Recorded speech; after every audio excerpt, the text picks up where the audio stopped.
প্রত্যেকটা জায়গায় শিক্ষাকে স্যাক্রিফাইস করা হচ্ছে। মানে অতীত থেকে স্যাক্রিফাইস করা হয়েছে, শিক্ষাকে স্যাক্রিফাইস করতে হচ্ছে। শিক্ষার গলায় কোপ রেখেই অন্যান্যদের সুবিধাটাকে উদ্ধার করা হয়, হাসিল করা হয়। তারই একটা প্রক্রিয়ার মধ্য দিয়ে এই সিদ্ধান্তটা তারা সহজেই নিতে পেরেছে। আমরা শিক্ষা ও শিশু রক্ষা আন্দোলনের পক্ষ থেকে জানাতে চাই যে বাংলাদেশ রাষ্ট্রের মধ্যে সকল কার্যক্রমকে শিক্ষাকে মানে সাইডে রেখে পরিচালনা করা হয়। যে কোনো কার্যক্রম পরিচালনার সময়, যেমন ধরেন যে 7ই জানুয়ারি যে ডামি ইলেকশন হলো, সেই ইলেকশনের সময়েও যেন কোনো ধরনের ডিস্টারবেন্স না হয়, সেজন্য শিক্ষার যে রুটিন, সেই রুটিনটাকে কমিয়ে ফেলা হলো। যে নভেম্বরের 15 তারিখের মধ্যে কিংবা প্রথম সপ্তাহের মধ্যেই যেন সকল পরীক্ষা শেষ করা হয়। তার মানে কি, আমার লেখাপড়ার সিলেবাস শেষ হোক বা না হোক, আমাকে এই সপ্তাহের মধ্যে সবকিছু শেষ করতে হবে। কেন? কারণ রাষ্ট্রের একটা ইলেকশন আছে। 250টিরও বেশি ডিজাইন অপশন নিয়ে ওয়ালটন স্মার্ট ফ্রিজ, বোঝে আপনার প্রয়োজন। আমার রাষ্ট্রের বিভিন্ন কর্মচারীরা সকাল 9টায় অফিস করবে, সেই জন্য এই স্কুল সময় পরিবর্তন করতে হবে।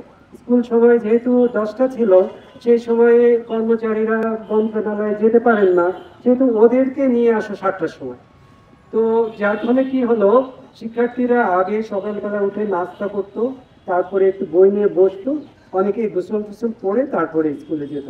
সেই সুযোগটা বন্ধ করা হয়েছে। তার মানে প্রত্যেকটা জায়গায় শিক্ষাকে স্যাক্রিফাইস করা হয়েছে। মানে অতীত থেকে স্যাক্রিফাইস করা হয়েছে, শিক্ষাকে স্যাক্রিফাইস করতে হচ্ছে। তো শিক্ষাকে কেন স্যাক্রিফাইস করতে হবে? আপনি দেখবেন যে করোনার সময় শপিং মল খুলছে, ইভেন থিয়েটার খুলছে, সিনেমা হল খুলছে। শিক্ষাকে স্যাক্রিফাইস করতে হচ্ছে করোনা মোকাবেলায়। স্কুল খোলা যাবে না।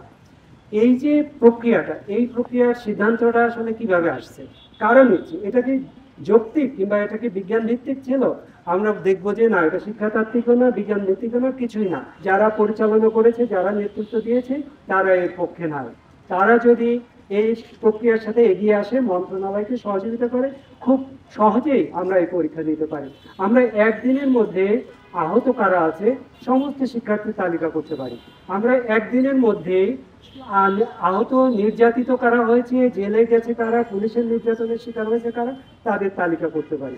এবং কয়েক দিনের মধ্যে যারা ট্রমাটাইজ আছে কিংবা মানসিকভাবে খুবই বিপর্যস্ত, সেই তালিকাও আমরা 2-3 দিনের মধ্যেই করে ফেলতে পারি কলেজগুলোর সাথে যোগাযোগের মাধ্যমে। যেটা করতে পারি 2 থেকে 3 দিনের মধ্যে, এবং তাদের জন্য বিশেষ ব্যবস্থা রেখে বাকিদেরকে পরীক্ষায় আনতে পারি, হতে পারে সেই সিলেবাস শর্ট করে। সেই প্রক্রিয়ায় আমরা যাচ্ছি না কেন? কারণ শিক্ষার ক্ষতি করার স্বাভাবিক আমাদের চর্চার রেয়াজের মধ্যে দিয়েই আমরা এগুলো করছি। সুতরাং যারা বলতে চাচ্ছেন যে এইখানে ব্যাপক সংখ্যক শিক্ষার্থী আন্দোলনে অংশ নিয়েছিল, তারা প্রমাণগ্রস্ত, তাদের এই লক্ষ লক্ষ শিক্ষার্থীরা আপনি কয়জন ইয়ে করবেন, তাদের উদ্দেশ্যে আমি সবিনয়ে বলতে চাই, বিষয়টা আসলে তা না। বিষয়টা অতীত থেকে শিক্ষাকে যে স্যাক্রিফাইস করতে হয় কিংবা করা হয়, শিক্ষার উপরেই আসলে কোপটা দেওয়া হয়। শিক্ষার গলায় কোপ রেখেই অন্যান্যদের সুবিধাটাকে উদ্ধার করা হয়, হাসিল করা হয়। তারই একটা প্রক্রিয়ার মধ্য দিয়ে এই সিদ্ধান্তটা তারা সহজেই নিতে পেরেছে। আদারওয়াইজ তারা এটা নিতে পারতো না। এবং তারা দেখতো যে নটরডেমের ছেলেরা কেন এইরকম সর্বসম্মতভাবে এরকম সিদ্ধান্তটা একত্রিত হতে পেরেছে যে আমরা পরীক্ষা দিতে যাই। তো নটরডেমের ছেলেমেয়েরা কি এই আন্দোলনে অংশগ্রহণ করে নাই? তারাই সর্বোচ্চভাবে অংশগ্রহণ করেছে, তারাও। এবং তারাও সবচেয়ে অধিক সময় ধরে লেখাপড়ায় মনোযোগ দেয়। এটা আমরা নানা পরীক্ষার মধ্য দিয়ে, প্রতিযোগিতামূলক পরীক্ষার মধ্যে দিয়ে দেখতে পাই। সুতরাং এইটার কোনোই যুক্তি নাই।